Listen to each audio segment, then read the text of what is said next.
Сәлем достар. Бүгін біз әрдайым ойлай бермейтін нәрсе туралы сөйлескіміз келеді. Бүйрегіміз туралы.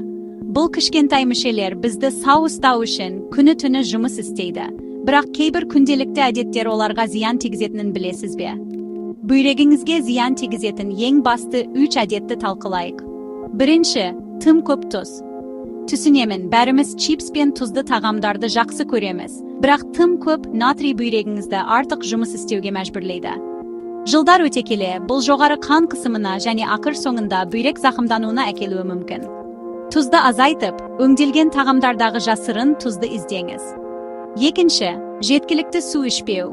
Сусызданған кезде бүйрегіңіз улы заттарды қажетінше шығара алмайды. Бұл оңай шешім, күні бойы жеткілікті су ішкеніңізге көз жеткізіңіз. Бүйрегіңіз сізге риза болады. Соңында, үшінші, ауырсынуды басатын дәрілерді шамадан тыс қолдану. Әр бас ауруы немесе сырқырау үшін дәрі ішу бүйрегіңізге айтарлықтай зиян тигізуі мүмкін. Әсіресе оны жиі ішсеңіз.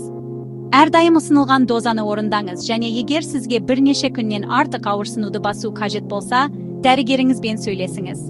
Сонымен есте сақтаңыз, тұзды аз, суды көп ішіңіз және ауырсынуды басатын дәрілерді абайлап қолданыңыз. Бүйрегіңізге қамқорлық жасау қиын емес, бірақ ол денсаулығыңыз үшін үлкен айырмашылық жасайды. Егер бұл пайдалы болса, оны достарыңызбен және отбасыңызбен бөлісуді ұмытпаңыз. Келесі жолы кездескенше.